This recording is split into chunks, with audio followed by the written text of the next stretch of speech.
अस्सलाम वालेकुम, हाज़िर हैं प्रोग्राम के साथ। और आज की अहम खबर ये है कि कुर्रम में काफ़िले पर एक दफ़ा फिर दहशतगर्द हमला हुआ है और गुज़िश्ता रोज़ कुर्रम से बगन जाने वाले इमदादी काफ़िले पर दहशतगर्दों का हमला हुआ, जिसमें 2 अहलकार शहीद हुए। 5 लापता ड्राइवर में से 4 की लाशें भी मिल गईं, जिसके बाद शहीद ड्राइवरों की तादाद 7 हो गई है और हमले के बाद काफ़िले को रोककर वापस कर दिया गया। ये तीसरा काफ़िला था जिसमें 35 मालबरदार गाड़ियाँ थी जो कुर्रम में खाने पीने का सामान, दवाएं, सब्जियां, फल और दूसरी चीज़ें लेके जा रही थी। और काफ़िले की सिक्योरिटी पुलिस FC उस पर तैनात थी, लेकिन दहशतगर्दों ने फिर भी हमला किया। और पहले भी एक दफ़ा ये हमला हो चुका है, जो अभी हमला हुआ कल, जिसका भी हम जिक्र कर रहे हैं। इसमें सिक्योरिटी फोर्सेस की जवाबी कार्रवाई से 6 हमलावर भी हलाक हो गए। लेकिन ये बार बार हमले हो रहे हैं और ये दहशतगर्द अफगानिस्तान से आते हैं और वहीं वापस चले जाते हैं, क्योंकि कुर्रम 3 अतराफ से अफगानिस्तान में घिरा हुआ है। 24 जनवरी को ये 2025 को ये हुआ है और इसमें पहले भी एक हमला हुआ था जिसमें डिप्टी कमिश्नर जावेदुल्लाह महसूद समेत 7 अफराद भी ज़ख्मी हुए थे। और ये बुध 1 जनवरी को एक माहिदा तय पाया था अफ्रीकन के दरमियान, जिसके बाद ये तमाम इमदादी सामान भेजा जा रहा था। और 21 नवंबर 2024 को काफ़िले पर हमला हुआ, जिसमें 48 से ज़ायद अफराद जाँ बहक हुए थे। उसके बाद के तनाज़ात में, आपस के तनाज़ात में वो दहशतगर्दों ने नहीं किए, उसमें 150 से ज़्यादा अफराद जान अपनी से चले गए। और कुर्रम में अद्वियात की अदम दस्तयाबी की वजह से 60 बच्चे जाँ बहक भी हो चुके हैं। बहुत मुश्किल सूरत हाल है और इसमें अब लगता है कि वफाकी और सूबाई हुकूमतें दोनों उस पर फोकस कर रही हैं, लेकिन अभी भी बहुत कुछ करने की ज़रूरत है। और बढ़ते हैं आज के प्रोग्राम की तरफ। हमारी आज की टॉप स्टोरी होगी इंसाफ का कत्ल या मकाफात अमल। और आज 190 मिलियन पाउंड केस में इमरान खान को 14 साल, बुशरा बीबी को 7 साल की सज़ा सुना दी गई है। और इसमें PTI ये कह रही है कि इंसाफ का कत्ल है, जबकि मुस्लिम लीग नून की तरफ से कहा जा रहा था कि यह मकाफात अमल है, क्योंकि नवाज शरीफ को भी और मरीम नवाज़ को भी 2017 में इसी तरह सज़ाएँ सुनाई गई थी, 2018 में। और उसमें भी उनको एक मरीम नवाज़ को ख़ास तौर पे इसी तरह ट्रस्टी होने की वजह से सज़ा सुनाई गई थी। और अब आज जो फैसला आया है उसमें अल-कादर यूनिवर्सिटी की ज़मीन ज़ब्त करने का हुक्म भी दिया गया है। और इसमें अहम बात यह है कि ये बरतानवी तहकीकाती इदारे NCA में मलिक रियाज के 190 मिलियन पाउंड जो हुकूमत पाकिस्तान को आने थे, वो सुप्रीम कोर्ट के उस अकाउंट में चले गए, बनाए गए उस अकाउंट में चले गए जो मलिक रियाज का अकाउंट था, जिसमें उन्होंने जुर्माने की मद में पैसे देने थे। कॉन्फ्लिक्ट ऑफ इंटरेस्ट था। और इसमें एक इंटरनेशनल कॉनोटेशन ये है कि बरतानिया की नेशनल क्राइम एजेंसी इसमें शामिल है। और अब इमरान खान साहब जो हैं वो अपील के ज़रिए ही इस केस से बाहर निकल सकते हैं, जो हाई कोर्ट में जाएगी। उसमें कब बारी आती है उनकी अपील की, इस दौरान प्रेसिडेंट ट्रंप जो अमेरिका में 20 जनवरी को अपने ओहदे का हल्फ उठाएंगे, उसके बाद क्या इन इश्यूज़ पे जो पाकिस्तान में चल रहे हैं क्या फ़र्क पड़ेगा। लेकिन फौरी तौर पे जो फ़र्क पड़ा है वो स्टॉक मार्केट ऊपर गई है, सेंटिमेंट उस मार्केट में बेहतर हुआ है। आज जब ये फ़ैसला आया तो उसमें जैसे मैंने आपको कहा कि मकाफात अमल का जिक्र बहुत किया गया है। उस वक्त जब नवाज शरीफ और मरीम नवाज़ के ख़िलाफ़ फ़ैसला आया था तो PTI ने मिठाइयाँ तकसीम की थी। आज मिठाइयाँ तकसीम हुई हैं या नहीं इसका अंदाज़ा नहीं है, लेकिन महमूद खान अचकज़ई और शाहिद खाकान अब्बासी ने आज प्रेस कॉन्फ्रेंस से खिताब भी किया और उन्होंने कहा कि उन्होंने इस फैसले की मज़म्मत की और कहा कि हम इसके ख़िलाफ़ अवामी जदोजहद का आगाज़ करेंगे। और उसके बाद हमारा आज का हॉट इशू होगा, हुकूमत का पलड़ा भारी है तो क्या मुज़ाकरात में हुकूमत मज़ीद रायतें देगी PTI को या नहीं। इस पर हम बात करेंगे ताउला तारड़ साहब से, वफाकी वज़ीर इत्तलात हैं। और हमारा आज का एडिटोरियल होगा चलो चलो यूरोप चलो, क्यों अभी तक नौजवानों के सर पे ये धुन सवार है कि उन्होंने यूरोप जाना है, जबकि पाकिस्तान में रह के भी वो ऑनलाइन जॉब्स भी ढूंढ सकते हैं और भी बहुत सारे काम कर सकते हैं। लेकिन 30-40 लाख रुपया एजेंटों को दे के यूरोप कौन सा गरीब जाता है और क्यों जाता है, जबकि उनके घर भी पक्के हैं गांव में भी। तो इस पर हम लेकिन सबसे पहले हमारी आज की टॉप स्टोरी, इंसाफ का कत्ल या मकाफात अमल। हमें ज्वाइन किया है फवाद चौधरी साहब ने, जो सीनियर सियासतदान हैं और अपने आप को PTI का हिस्सा कहते हैं, लेकिन PTI में बहुत सारे लोग उनके मुखालिफ भी हैं, क्योंकि उनका अपना एक पॉइंट ऑफ व्यू, अपना एक सियासी नज़रिया है जिस पर वो चलते हैं और उसके लिए उन्हें बहुत सारे मसाइल का सामना भी करना पड़ा। फवाद चौधरी साहब अस्सलाम वालेकुम। जी अस्सलाम वालेकुम। बहुत शुक्रिया हमें ज्वाइन करने का। आज फैसला आया है 190 मिलियन पाउंड का, 14 साल कैद इमरान खान को, बुशरा बीबी को 7 साल कैद अल-कादर यूनिवर्सिटी हुकूमत के हवाले कर दी गई है। और क्या कहेंगे आप इस पे? देखिए, मेरा ख्याल है कि इस केस की कोई लीगल तो है नहीं, सियासी सारी इम्प्लीकेशंस हैं, सियासी केस है। वैसे तो इसका ना सर है ना पैर है।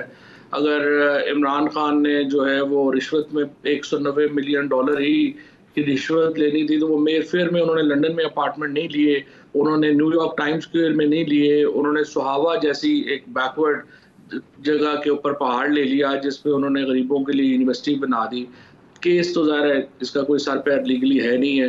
सो सिर्फ एक दबाव डालने के लिए इस वक्त जो झगड़ा है सारा, वो तो यही है कि इमरान खान किस तरह से उनको टर्म्स पे लाया जाए और उनको पुश बैक किया जाए।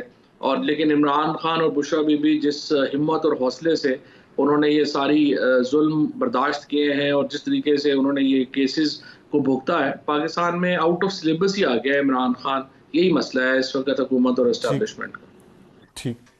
अच्छा, आउट ऑफ सिलेबस आपने कहा, मैं इस पे ये पूछना चाह रहा था कि आपने कहा कि सुहावा के पास उन्होंने ज़मीन ली है, लेकिन अब फ़र्ज़ करते हैं कि यही काम बिल्कुल एग्जैक्टली यही शहबाज शरीफ ने मलिक रियाज से या मियां मंशा के साथ ऐसा ही काम किया होता और उनकी बीवी और शहबाज शरीफ जो हैं वो ट्रस्टी होते, इतनी ज़मीन के उस पर 47 करोड़ रुपए की बिल्डिंग भी बन जाती। कोई शहबाज शरीफ की वाइफ की कॉल लीक होती जिसमें वो मियां मंशा से या मलिक रियाज से वो हीरों की अंगूठी मांग रहे होते हैं, तो फिर भी क्या पीटीआई इतना ही बड़े दिल का मुजाहरा करती है जितना खान साहब के लिए और बुशरा बीबी के लिए कर रही हैं? नहीं, पहली बात तो ये कि 47 करोड़ की बिल्डिंग तो है नहीं। सुहावा, आप खुद भी कई दफ़ा वहाँ पे गए हैं, आप इस्लामाबाद में हैं, आपको अच्छी तरह पता है कि वो ज़मीन की वहाँ पे क्या कीमत है, आपको अच्छी तरह पता है बिल्डिंग की क्या बिल्डिंग कीमत सारा है। मिला के, बिल्डिंग और ज़मीन मिला के क्या? देखिए, आप कुछ भी नहीं है जब वहाँ पे, कुछ भी वहाँ पे एक पहाड़ था। आप एक, अगर आप 47 करोड़ की बात करते हैं तो मैं आपको पूरा सुहावा ले दूंगा जब भी आपके पास 47 करोड़ हुए, जो सेफ है कि आपके पास अच्छा नहीं चले, होना, ऐसा मेरे करते पास। हैं, ऐसा करते हैं कि सुहावा ना लेके दें मुझे। अभी परसों यहाँ पे एक नौजवान को कत्ल कर दिया गया इस्लामाबाद में, अदालत के सामने। उसकी ज़मीन है वहाँ पे सुहावा के पास ही, जहाँ पे एक हाउसिंग सोसाइटी, मैं उसका अपना क्या नाम लूँ, आप समझ ही गए होंगे, जो वहाँ पे ज़मीनें ले रही है और शायद इस अलकादर यूनिवर्सिटी से ताल्लुक़ भी है। कुछ अरसे बाद खारियाँ से जो पेंडी मोटरवे आनी है वह यहाँ करीब से गुजरनी है। लोगों को पता है सब कुछ, लेकिन हम बात नहीं करते। तो इसको छोड़ दें, मैंने कहा अखलाकी बताएं, जितनी भी कीमत है, क्या और कोई वज़ीर आज़म ये करता और उसकी बीवी ट्रस्टीज होते तो पीटीआई इतनी ही जेनरस होती? ये सवाल है। नहीं, देखें, सवाल ये पैदा होता है कि इमरान खान का क्या उसमें माली फायदा क्या है, या बुशरा बीबी का माली फायदा क्या है। इसी तरह से मलिक रियाज साहब जो हैं वो तो बेशुमार ट्रस्ट में जो है वो पैसे दे रहे होंगे। वो शरीफ ट्रस्ट को भी पैसे देते हैं, वो शौकत खानम को भी आई एम श्योर पैसे देते होंगे। शौकत खानम को 9 अरब रुपया, 7 से 9 अरब रुपया हर साल लोग जो है वो पैसे देते हैं। और उनमें बहुत सारे लोग होंगे जो आपको मुझे पसंद नहीं होंगे, लेकिन वो पैसे देते हैं। उसके ऊपर कैसे चेक किया जा सकता है? अगर इसी तरह से अगर कोई जो है वो, मैं अगर इजाज़त दें, देखें, आपकी बात से मैं मुत्तफ़िक हूँ और मैं मुत्तफ़िक होना भी चाहता हूँ, लेकिन कुछ सवालात खड़े होते हैं कि शौकत खानम की आपने बात की है, शौकत खानम का कोई मामला कैबिनेट के पास नहीं गया, इसका आया कैबिनेट के पास और कैबिनेट से छुपाया गया, उन्हें दिखाया नहीं गया और उस पर सिग्नेचर लिए गए। क्यों कैबिनेट की अप्रूवल की ज़रूरत थी प्राइम मिनिस्टर की तरफ से? और जिसके आपने खुद उन एतराज़ करने वाले चंद एक लोगों में थे जिन्होंने अपना एतराज़, एहतजाज रजिस्टर करवाया उस वक्त काबीना की मीटिंग में कि हमें ये ऐसे नहीं करना चाहिए। तो कुछ तो था ना उसमें। जी बिल्कुल, ये असल बात तो यही है जो अभी आपने पूछी है। देखिए, पहली बात तो ये है कि कैबिनेट के पास ये फैसला, अब इस वक्त कैबिनेट की पोजीशन क्या है? अब तो 24 महीने से इमरान खान की काबीना तो नहीं है ना, तो मुझे बताएं ना, शहबाज शरीफ की काबीना ने ये फैसला रिवर्स क्यों नहीं किया? 24 महीने में शहबाज शरीफ की काबीना को ये फैसला रिवर्स कर देना चाहिए था, क्योंकि काबीना के पास जो मामला था वो 190 मिलियन की अमाउंट का या अकाउंट का तो था ही नहीं।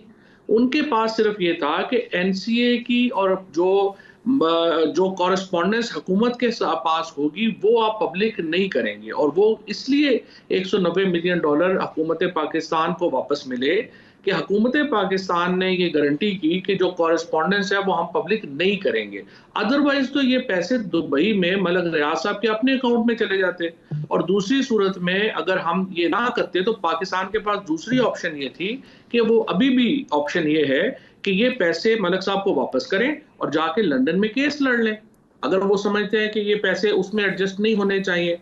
अगर आप पैसे भी ले रहे हैं, आप मीठा भी खाना चाहते हैं और हप अप भी करना चाहते हैं, सो ये तो नहीं है कि आप जो या तो आप कैबिनेट इस फैसले को रिवर्स करें ना। शहबाज शरीफ क्यों नहीं रिवर्स कर रहे? अच्छा, शहबाज शरीफ की अपना देखिए मैं मुलव्वस है, उनका तो नाम ही नहीं ले रहे। ठीक है, हसन नवाज शरीफ से बात तो शुरू हुई ना, सिलसिला तो जहां से शुरू हुआ कि हसन नवाज शरीफ ने अपना अपार्टमेंट बेचा अली रियाज को। अली रियाज के पैसों की तहकीकात शुरू हुई, उस तहकीकात के दरमियान में ही मुआहदा हो गया मलिक साहब का और एनसीए का कि अगर हम ये आप तहकीकात रोक दें तो हम ये पैसे पाकिस्तान में अपने एडजस्टमेंट करा देते हैं। पाकिस्तान की हुकूमत के पास ऑप्शन थी, वो मुस्तरद कर देते और जाके लंदन में केस लड़ लेते। ठीक है। अच्छा, एक इस पे सवाल मेरे जहन में आया है। आप ज़ाहिर है बहुत इंतहाई ज़हीन सियासतदान भी हैं, ज़हीन शख्स भी हैं, वकील भी हैं। अब मुझे ये बताएं कि एनसीए ने केस लिया, उसको शिकायत गई कहीं से, हसन नवाज को भी उन्होंने बुलाया, अली रियाज को भी बुलाया। हसन नवाज को एनसीए ने क्यों क्लियर किया और अली रियाज को नहीं किया? क्या वजह हो सकती है आपके ख्याल में? अली रियाज को भी क्लियर किया ना, अली रियाज को भी क्लियर किया, हसन नवाज को भी क्लियर किया। उनको कहा पैसे वापस करो। 100 अली रियाज को क्लियर किया, पैसे लेके वापस रिपैट्रिएट करके। हसन नवाज को उन्होंने ये बात क्यों नहीं कही कि आप भी पैसे रिपैट्रिएट करें? अच्छा, सही है। अब आपने बताया कि अली रियाज को एनसीए ने कहा कि आप पैसे वापस करें।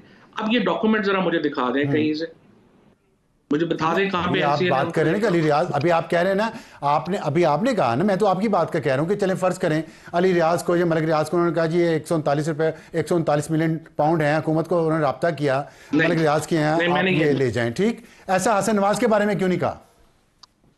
नहीं, ऐसा नहीं, दोबारा समझें। हसन नवाज ने प्रॉपर्टी बेची, अली रियाज ने खरीदी। अली रियाज के जो फंड्स थे उसके ऊपर एनसीए ने इन्वेस्टिगेशन शुरू की कि ये फंड्स जो दुबई से यहाँ ट्रांसफर हुए हैं इनकी लीगल हैसियत क्या है। जब वो तहकीकात कर ही रहे थे तो दरमियान में मलिक साहब का और एनसीए का मुआहदा हो गया। उन्होंने कहा तहकीकात को आप रोक दें, हम ये पैसे पाकिस्तान में अपने एडजस्टमेंट करा देते हैं। ज्यादा आपका क्लेम यही है ना कि पाकिस्तान के पैसे हैं। पाकिस्तान की हुकूमत के पास ऑप्शन दो थी, या तो वो पैसे ना लेती और केस लड़ लेती, या वो पैसे ले लेती। पाकिस्तान की हुकूमत ने पैसे ले लिए। अब शहबाज शरीफ साहब की हुकूमत समझती है कि इमरान खान की हुकूमत ने गलत किया, तो 2 साल हो गए हैं, उस फैसले को खत्म करे और पैसे वापस। मैं इस पे आता हूं। पहले वाला सवाल पे हम पहले वाले उस पे बात पे पहले चले जाए, मैं इस पे भी आता हूं कि फिर हसन नवाज का भी तो उन्होंने इन्वेस्टिगेट किया ना कि 9 अरब रुपया कहां से आया, जिससे ये बिल्डिंग खरीदी, फिर 18 अरब की बेची। तो ये सारी इन्वेस्टिगेशन उनके पैसों की भी तो हुई। उनके बारे में क्या फैसला किया एनसीए ने? उनको चार्ज किया, उनको सजा दी, उनसे कोई अकाउंट इन्वेस्टिगेशन दोनों के मामले में कभी कंक्लूड नहीं हुई और एनसीए ने ये दरमियान में ही पैसे तो फिर ये वापस पैसा कैसे आ गया? पैसा तो वापस मलिक रियाज साहब ने किसी वजह से कोई बुनियाद होगी तो एनसीए ने मलिक रियाज या अली रियाज के पैसे तो वापस करवा दिए। हसन नवाज को कुछ नहीं कहा, कोई बुनियाद तो होगी इसकी ना, या खाली उनकी पसंद नापसंद थी? मैं आपसे अर्ज ये कर रहा हूँ, एनसीए ने तो कहा ही नहीं ना कि आप पैसे किधर दें। ये पैसे तो मलिक रियाज साहब के अकाउंट से पाकिस्तान की हुकूमत को आए, एनसीए के अकाउंट से। मलिक रियाज साहब फंसे हुए थे तो उन्होंने ये ऑफर की ना, मलिक रियाज साहब फंसे हुए थे तो उन्होंने ऑफर की ना। ये 100% अगर पाकिस्तान, अगर आपका जो पॉइंट ऑफ व्यू है, आगे बढ़ते हैं, रहने दें, आखिरी बात सुनिए। अगर आपका नुक्ता नजर प्रिवेल करता है जो आप समझते हैं कि वो फंसे हुए हैं इस केस में, and I tend to agree with you, फिर आप शहबाज शरीफ साहब को मशवरा दें कि वो कैबिनेट का फैसला रिवर्स कर दें और जाके लंदन में केस लड़ लें। ठीक है, मैं ये उनको पहुंच जाएगी आपकी बात। और अभी मेरा ख्याल है कि मुझे एग्जैक्ट इसकी लीगल सिचुएशन का नहीं पता, लेकिन शायद कैबिनेट ने पब्लिक तो कर दिया था। आपने कहा था उसको पब्लिक नहीं करना था, कैबिनेट ने ये अप्रूवल दी थी, नहीं किया ना, तो कैबिनेट ने। मेरा सवाल आपसे, मेरा आपसे सवाल, हाँ नहीं किया ना, ये नुक्ता भी समझ नहीं किया, चले ठीक। कैबिनेट ने इसको पब्लिक नहीं किया और एक्चुअली अदालत ने इसमें लिखा है कि जब बार बार उनसे ये डॉक्यूमेंट मांगे गए तो वो नहीं दिए गए। तो अब ना एनसीए ने डॉक्यूमेंट दिया, ना कैबिनेट ने दिया, और ना ही इमरान खान की काबीना का फैसला रिवर्स किया गया। और दूसरा देखिए, अगर इसमें एक्यूज्ड हैं तो इमरान खान अकेले क्यों एक्यूज्ड हैं? फिर तो हम सारी काबीना उसमें मुलव्वस है, हम सब पे भी केस चला रहे हैं। मैंने आपसे ये और बात कल सही जो है, केस ये बात ठीक है आपकी, और कल जो केस असली चलेंगे, तौर पे बात ये ठीक है। मैं ये काबीना के जो फैसले हैं, अगर चूंकि पाकिस्तान में आपने हर सिस्टम का बेड़ा गर्क करने का फैसला कर लिया है, तो फिर इस तरह होगा कि हर काबीना का फैसला सेशन कोर्ट के पास जाया करेगा और सेशन जज कहेगा कि वजीर आजम तो क्रिमिनल है। एक तरफ आप रोते हैं कि ये सिविल अपना जो है वो जुल्म हो गया है, खत्म हो गई है हर चीज, दूसरी तरफ आपने काबीना को भी सेशन जज के ठीक, मातहत कर दिया है। ये तो आपकी हालत है। ये बात आप, ये बड़ा आपने वैलिड पॉइंट उठाया। मैं इस पे आता हूँ क्योंकि फिर हम माजी में चले जाएंगे, वरना सेशन कोर्ट और हाई कोर्ट ने जो वज़ीर आज़म के साथ पिछलों के साथ किया, उस वक्त हम क्या कहते थे। मैं सिर्फ ये पूछा, आपने इस कैबिनेट की अप्रूवल की मुखालफत की, उसकी वजह तो काम को बता दें, क्यों की थी आपने, क्या असूल था आपका, नहीं, क्या मौक़िफ़ था? अच्छा मैं आपको बताता हूँ। असूल ये था कि ये जो कॉरेस्पॉन्डेंस थी इसको कॉन्फिडेंशियल रखना था। वो जो कॉरेस्पॉन्डेंस थी वो एनवेलप में आई। तो to be fair with, Shireen Mazari was the first person जिन्होंने कहा कि जी अगर इसको बंद लिफाफे में कैसे अप्रूव कर दे, इसको खोल दे। इसके ऊपर शहजाद का इस्तदलाल ये था कि कैबिना की हर खबर जो ही हम काबीना की मीटिंग खत्म होती है वो हेडलाइनों में चलना शुरू हो जाती है, टीवियों में। और फरोग नसीम साहब का ये था, क्योंकि वो लॉ मिनिस्टर थे, उन्होंने इस बात की तायद की कि अगर हम इसको खोलेंगे और ये सीक्रेट आउट हो गया तो फिर तो ये फायदा ही नहीं है उसको करने का। तो इस तरह से जब लॉ मिनिस्टर ने और शहजाद अकबर ने जो जिनका कंसर्न था, उन्होंने इसको किया, तो खान साहब ने कहा देख लें आप लोग। खान साहब ने कभी ये नहीं कहा कि इसको बंद रखें, खान साहब ने कहा आप लोग देख लें। ठीक, तो आपने फिर क्या कहा? मैं शीरी मज़ारी का और मेरा मौक़िफ़ तो यही था कि इसको हमें ओपन करना चाहिए, लेकिन जब पूरी काबीना एक साइड के ऊपर थी और स्पेशली फ़रोग नसीम और शहजाद अकबर साहब जब जो जिनकी मिनिस्ट्रीज़ थी, आप वही अच्छा, नहीं थे इसमें उसके ऊपर। ठीक है, शहजाद अकबर साहब में इस पे मुबैना तौर पे इल्ज़ामात भी लगते रहे कि उन्होंने भी कुछ इसमें काफ़ी कुछ बनाया है। क्या ये बात उस वक्त आप लोगों के नॉलेज में आई, ऐसी बात के शहजाद अकबर साहब माल बना रहे हैं? देखिए, उस वक़्त को तो छोड़ दें, वो तो अब भी रेफ़रेंस में ये बात कोई एलिज नहीं की गई। अब तो ऐसे शौकिया अगर अच्छा, शहजाद ठीक अकबर के ऊपर करना है, किसी पे करना है तो कर ठीक। लें। नहीं नहीं, मुझे क्या शौक बेचारा है, वो तो आपको पता ही है। अच्छा, ये आखिरी सवाल सिर्फ ये बता दें कि जो आप ये बात अभी फरमा रहे थे कि इमरान खान और बुशरा बीबी को एक सेशन जज ने सज़ा दे दी, कैबिनेट के फैसलों पे नहीं होना चाहिए। मेरा सवाल एक सिर्फ सच्चा जवाब आपसे चाहिए, क्योंकि मेरा आपसे एक ज़ाती ताल्लुक़ भी है, तो मैं उम्मीद करता हूँ कि आप देंगे। अगर यही काम शहबाज शरीफ वज़ीर आज़म ने और उनकी बेगम ने किया होता तो PTI का मौक़िफ़ यही होता जो आज है, नहीं, और बात उनको यह है कि सज़ा हो अगर जाती? इस तरह का काम होता कि जो इस तरह का है, तो उसके ऊपर क्या मौक़िफ़ हो सकता है? ज़ाहिर है उसकी कोई लीगल वैल्यू है, कोई इशू नहीं है ऐसे काम के ऊपर। फॉर एग्ज़ाम्पल, अगर मियाँ शरीफ कॉम्प्लेक्स ट्रस्ट है, जिसको मुख्तलिफ लोग पैसे दे रहे हैं, तो उस ट्रस्ट के वो तो नहीं हर बंदे की तहकीक कर सकते ना कि किस बंदे ने कहाँ से पैसे कमाए। ये तो ट्रस्ट लॉ का काम है, ना देख ले उसको ना पैसे दे ना, सकते ऐसे हैं। नहीं है, ये ऐसे नहीं है, ऐसे नहीं है, ऐसे नहीं है। अगर मियाँ मंशद फ़र्ज़ करें और या कोई और बिजनेसमैन वो शहबाज शरीफ को और उनकी बेगम को ट्रस्टी बना दे और ज़मीन दे दे इतनी, और उस पर बिल्डिंग बना दे, और फिर उनका कोई फ्रंट मैन आगे से उसको अलग से भी कुछ ज़मीन मिल जाए जैसे गोगी को मिली थी, इस तरह की सूरत हाल में क्या PTI का यही मौक़िफ़ होगा जो आज बात है? यह है कि ये तो डिपेंड करता है ना कि अगर ट्रस्ट नॉन, जिस तरह यहाँ पे है कि गरीबों के बच्चों के लिए मुफ्त पढ़ रहे हैं, ना किसी को कोई पैसा मिल रहा है,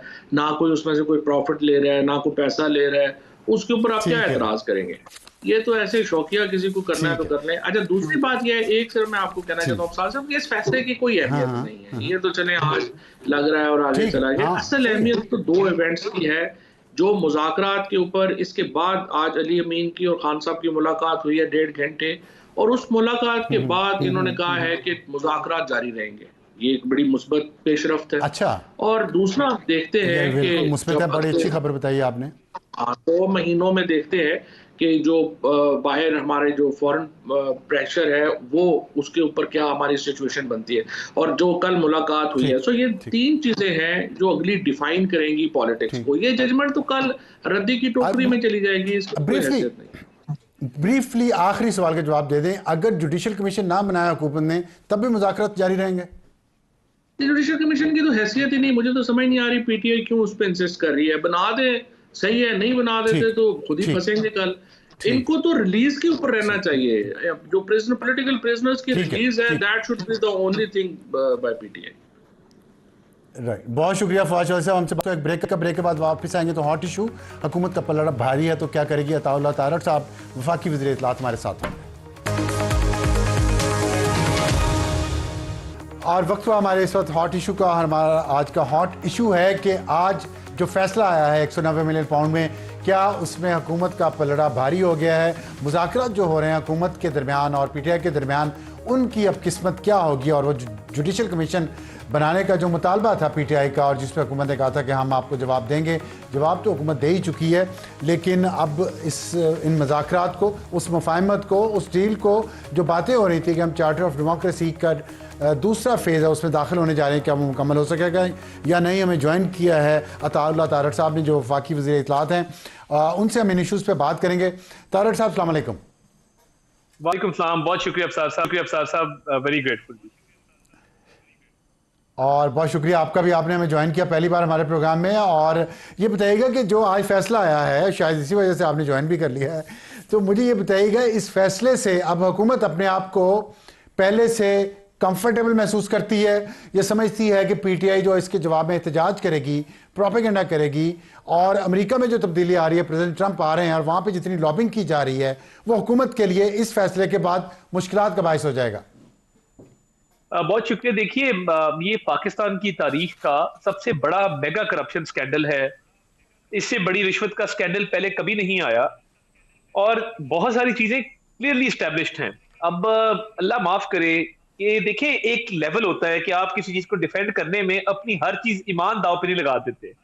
मतलब मेरी पॉलिटिकल कंपल्जन है ना, हमारी भी होती हैं, मगर हम अल्लाह रसूल को बीच में नहीं लेके आते, और अल्लाह रसूल के पीछे छुप के ये तासर नहीं देते कि जी हमें मजहब की सजा मिल रही है। हर बात पे मजहबी टच, मजहबी कार्ड।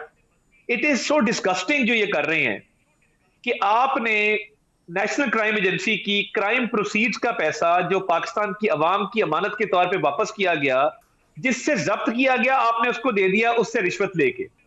उससे एक शैम ट्रस्ट बनाया, ब्लैक मनी को वाइट किया, लाहौर में 25 करोड़ का जमान पार्क का घर बनाया, 5 कैरेट की अंगूठियां ली, 80 कनाल जमीन ली, और मुख्तलिफ आप उससे लेते रहे मामलात, और आप कह रहे हैं जी सीरत पे चलने की हमें सजा मिली है। पहले तो तौबा करनी चाहिए ऐसी सियासत से, ऐसे बयानिए से, कि आपको अपने आप को डिफेंड करने के लिए लीगल आर्ग्यूमेंट कोई नहीं है। You don't have any legal argument कि आप कहें कि जी नहीं, बंद लफाफा नहीं था, आपके जी क्राइम प्रोसीड नहीं थी, नहीं जी मलिक रियाज को वापस नहीं किया।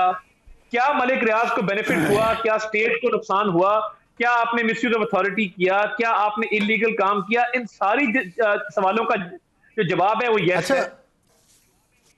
अच्छा, देखिए, ये तो आप यस कह रहे हैं ना, पीटीआई इन सब बातों को डिनाई कर रही है। उन्होंने बल्कि उल्टा इल्ज़ाम ये लगा दिया है कि ये हसन नवाज की प्रॉपर्टी थी 9 अरब रुपए की, जो 18 अरब की मतलब बेची। तो मालूम तो ये करना चाहिए था कि 9 अरब हसन नवाज के पास कहाँ से आए। इसका क्या जवाब है आपके पास? इसका जवाब बड़ा सिंपल है कि जब नेशनल क्राइम एजेंसी ने इस प्रॉपर्टी को इन्वेस्टिगेट किया, तो हसन नवाज को भी सब्जेक्ट ऑफ इन्वेस्टिगेशन बनाया। और देखिए, जो नेशनल क्राइम एजेंसी है, उधर तो ना सिफारिश चलती है, ना कोई रेफरेंस चलता है, ना वहां पे कोई रिलैक्सेशन और कोई वहां पे रिस्पाइट नहीं दी जाती। उन्होंने जब सारी इन्वेस्टिगेशन कर ली और सब कुछ देख लिया, तो उन्होंने ये नतीजा निकाला कि ये मलिक रियाज वॉज दी बेनिफिशरी और उनका पैसा क्राइम प्रोसीड्स थी, और उसके नतीजे में उन्होंने कहा कि हुकूमत पाकिस्तान को हम वापस कर रहे हैं। This was one property which was the subject matter of this whole investigation. ये सिंगल प्रॉपर्टी नहीं है, ये एक प्रॉपर्टी है जो बहुत सारी प्रॉपर्टीज में से सब्जेक्ट मैटर थी इन्वेस्टिगेशन की। इसके अलावा भी अकाउंट में पैसे थे, सिर्फ इस प्रॉपर्टी का मामला नहीं था। तो ये प्रॉपर्टी की इलीगैलिटी नहीं है, ये उस पैसे की है जो पाकिस्तानी अवाम का पैसा था जो वापस आया। तो मैं ये समझता हूं कि इनकी लीगल टीम ने ये केस लड़ाई नहीं, ये लीगल आर्ग्यूमेंट्स नहीं देते रहे, ये पॉलिटिकल आर्ग्यूमेंट्स देते रहे। जब आपको पता ना हारे हुए हैं और आपके पास आर्ग्यूमेंट है ही नहीं, क्या कहेंगे? उस पे मैं आता हूं, लेकिन वो बात वहीं रह गई जो इमरान खान ने आज भी कही है कि 9 अरब कहां से आए हसन नवाज के पास। वो जो बात कर रहे हैं उसका क्या जवाब है? देखिए, हसन नवाज, हुसैन नवाज, उनके वालिद 1985 में सियासत में आते हैं। आप नहीं जानते कि मियां नवाज शरीफ मर्सिडीज में कॉलेज जाते थे, 1969 में एशिया की सबसे बड़ी स्टील मिल के मालिक थे। इत्तेफाक ग्रुप ऑफ इंडस्ट्रीज वो दुबई में जब लगी, इवन आफ्टर नेशनलाइजेशन, उस पर सियासत से दूर दूर तक ताल्लुक नहीं था। तो देखें, वो तो सारा कुछ डिक्लेयर्ड है, उनके पास सारे मीन्स मौजूद हैं, तो वो तो सब्जेक्ट मैटर ही नहीं ना इन्वेस्टिगेशन का। उनको तो क्लीन चिट मिल चुकी, उनको क्लीन चिट दे के नेशनल क्राइम एजेंसी ने कहा कि ये क्लीन आपका चिट इसमें। मिली है, नेशनल क्राइम एजेंसी यूके ने दी उनको क्लीन चिट। जी absolutely, because he was part of it, of the investigation, और उन्होंने उनको मुर्दे इल्जाम नहीं ठहराया और क्लीन चिट दी है, जिस तरह शहबाज शरीफ साहब को दी थी। आपको याद होगा कि जो इन्वेस्टिगेशन की थी शहजाद अकबर ने, और एनसीए का बड़ा रौला डाला था कि जी हम शहबाज शरीफ की मनी लॉन्ड्रिंग इन्वेस्टिगेट करें 5 ममालिक के अंदर। और उसके बाद जब वर्डिक्ट आई तो शहबाज शरीफ को बाकायदा डैमेजेस पे किए इन लोगों ने। तो ये वही उसी तरह हसन नवाज को भी क्लीन चिट एनसीए ने दी और मलिक रियाज का पैसा मुल्क में भिजवाया, जो इन्होंने मिली भगत करके उसको वापस कर दिया। अच्छा, ये बताइएगा कि इसमें कुछ लोग मफरूर भी करार दिए गए हैं। जुल्फी बुखारी है उसमें सबसे बड़ा मफरूर, फिर शहजाद अकबर है, और शहजाद अकबर पे तो इल्ज़ाम भी लग रहा है कि उन्होंने मुबैना तौर पे पैसे भी बनाए हैं इस सारी डील में। एक रिटायर्ड जनरल का नाम भी उसमें आ रहा है। तो इनको, और गोगी का नाम भी है उसमें, इन लोगों को आप वापस लाएंगे कि नहीं, बस अब ये रात की बात गई हो गई? नहीं, देखिए, इस ऑर्डर के कॉन्सिक्वेंस में जिनको इश्तिहारी करार दिया गया है, उसके 2 कॉन्सिक्वेंसेस फर्दर हैं। या तो इनकी प्रॉपर्टी जब्त की जाए, जो कुर्की के ऑर्डर होते हैं वो ऑब्टेन किए जाएं, और इन लोगों को कंपेल किया जाए वापस आने के लिए। दूसरा ये है कि उसके बगैर भी इनके रेड वारंट इशू करके इंटरपोल के जरिए, एक्सट्रेडिशन ट्रीटीज के जरिए इनको वापस लाया जाए। देखिए, ये बहुत जरूरी है कि तमाम शरीक मुल्जिमान पर भी जो जिम्मेदारी आयद होती है उसको कबूल करें। इवन दो इस सारे केस के मरकजी मुल्जिमान 2 हैं, वो बानी चेयरमैन पीटीआई और उनकी अहलिया हैं। सारे गेम उन्होंने बनाई और उन्होंने ये सारा क्राफ्ट किया मामला, काबीना से बंद लफाफा मंजूर करवाया। सजा हो गई, वो तो उनको तो सजा हो गई। लेकिन अब ये जो आप बता रहे हैं कि लाना चाहिए उनको, किसने लाना? आपने लाना, आप हुकूमत हैं, आपने इस पे कोई फैसला किया है कि ये जो इश्तिहारी हो गए हैं? इंटीरियर मिनिस्ट्री इस पे गौर कर रही है, उनकी लीगल कंसल्टेशन भी चल रही है, और जिस नतीजे में वो पहुंचेंगे वो फिर शेयर करेंगे पब्लिक के साथ भी और काबीना के साथ भी, और उसके बाद जाके इस पे कोई ना कोई जो है फर्दर एक्शन का जो लाहे अमल है उसको हम इंशाल्लाह ताला उसका ऐलान किया जाएगा। देखिए, वो ठीक है, आप ऐलान करेंगे, लेकिन हम पिछले 2 साल, बल्कि अब तो 3 साल हो गए हैं, गोगी भी बाहर गई हुई हैं और मुसलसल हुकूमत इल्ज़ामात भी उन पर लगाती रही, लेकिन आज तक उनके रेड वारंट नहीं जारी हुए, उनको ला नहीं सके आप।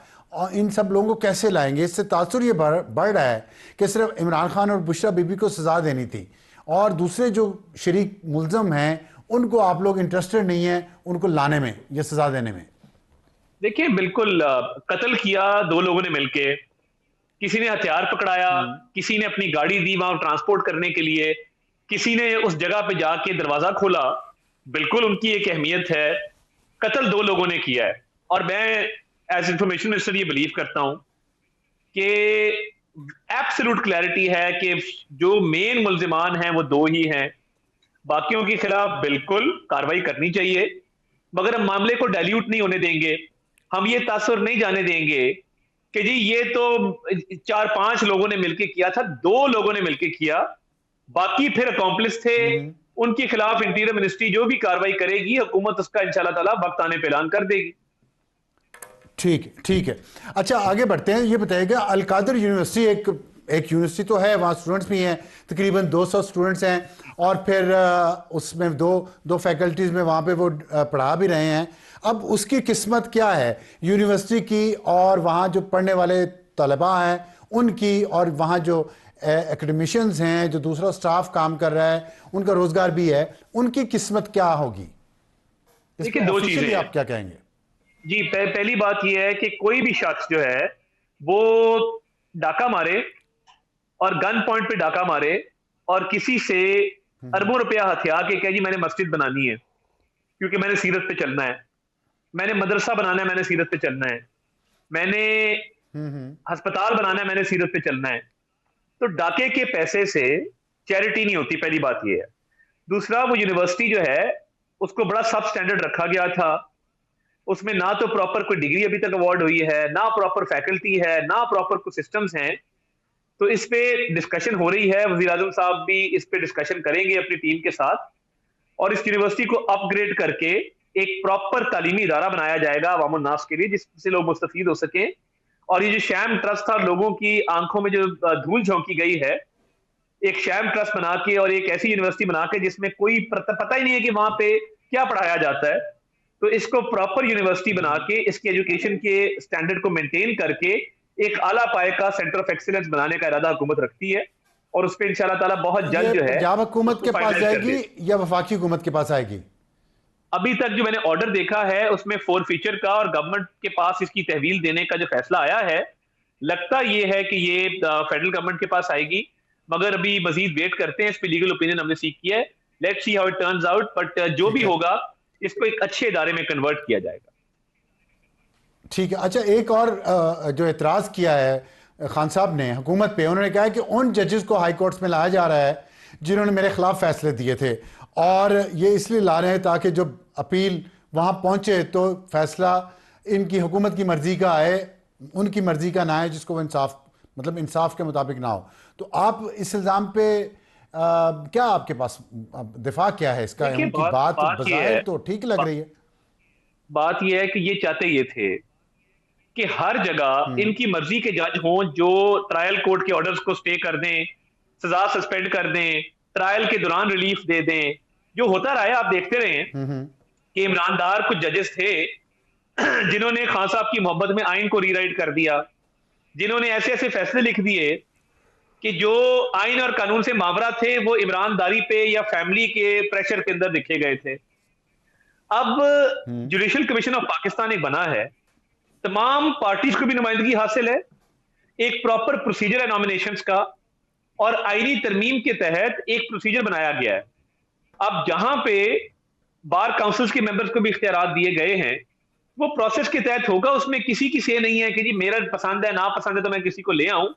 एक प्रॉपर प्रोसीजर, पहले बिल्कुल डिस्क्रेशन थी, जिसको दिल करे नाम डाले जज बना दें। अब तो एक प्रोसेस मौजूद है ना, एक प्रॉपर पार्लियामेंट्री कमेटी मौजूद है, एक जी ठीक है। ठीक है, आखिर में ये बता दीजिएगा कि अभी जो मुज़ाकरात हुए हैं, आपके दूसरा तीसरा दौर हुआ है, उसमें उन्होंने मुतालबा किया जुडिशल कमीशन का, जिसपे हुकूमत की तरफ से मौक़िफ़ आ गया कि अदालतों में केसेस चल रहे हैं तो जुडिशल कमीशन नहीं बन सकता। तो आप जुडिशल कमीशन नहीं बना रहे फिर 9 मई और 26 नवंबर पे?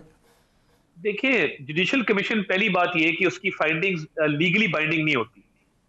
उनकी जो नेचर होता है वो रिकमेंडेशंस का होता है, सजेशंस का होता है। और ट्रायल जिसका हो रहा हो और कुछ ट्रायल कंप्लीट हो गया हो, प्रोसिक्यूशन एविडेंस पेश कर रही हो, जिरा कर रही हो, क्रॉस एग्जामिनेशन कर रही हो, उसमें कमीशन बना के भाम पैदा करने वाली बात है ना। 9 मई पे किसी को शक नहीं है, 26 नवंबर पे किसी को शक नहीं है।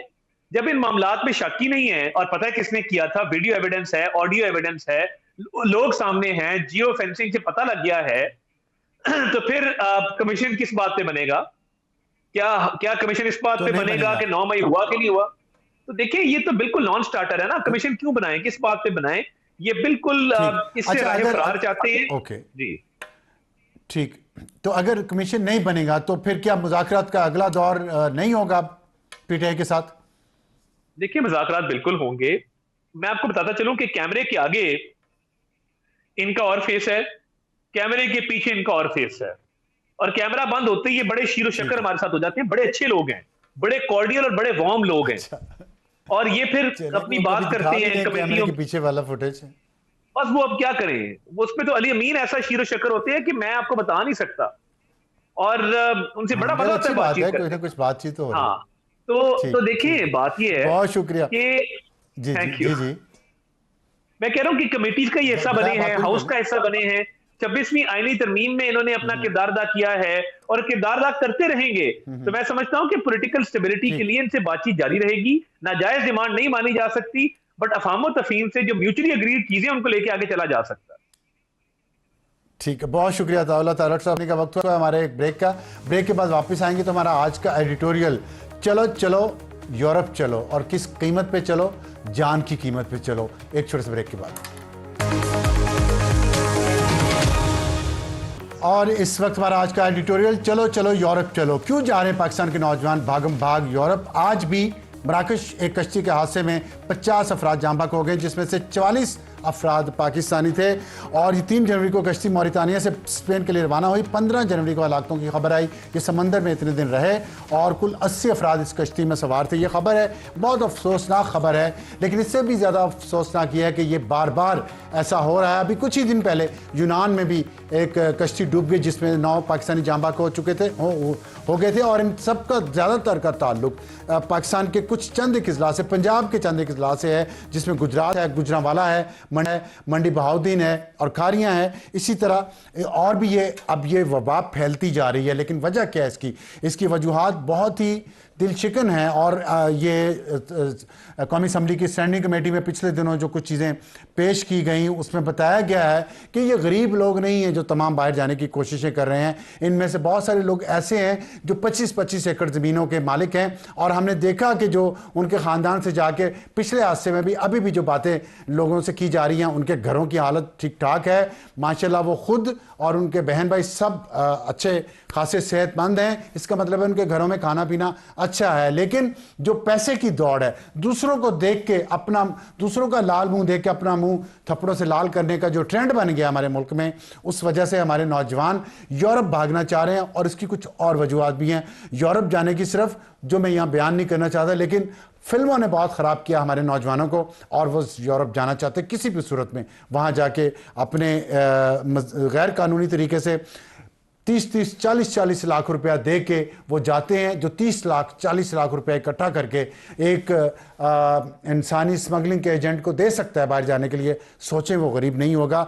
उन्हें चाहिए कि पाकिस्तान में बहुत अपॉर्चुनिटीज़ हैं, ख़ास तौर पे इंटरनेट की वजह से जो ऑनलाइन जॉब्स हैं। पाकिस्तान ने इस महीने $384 मिलियन कमाए हैं ऑनलाइन जॉब्स के ज़रिए। जो लोग यहाँ बैठे काम कर रहे हैं और बहुत अच्छा काम कर रहे हैं, उसमें बहुत ज़्यादा आपको तालीम या डिग्रियों की भी ज़रूरत नहीं, बुनियादी तालीम हो, कोई स्किल सीखें, ऑनलाइन जॉब ढूंढें और उस पर आप काम करें। लेकिन इसके लिए आप हम हुकूमत को तनकीद करते हैं, करना भी चाहिए, लेकिन लोगों का कुछ अपना भी फ़र्ज़ है, ख़ानदानों का फ़र्ज़ है, माँ बाप का फ़र्ज़ है, मुआशरे का फ़र्ज़ है, मीडिया का फ़र्ज़ है कि लोगों में ये शऊर पैदा करे। 70 और 80 की दहाई की सोचें छोड़ दें।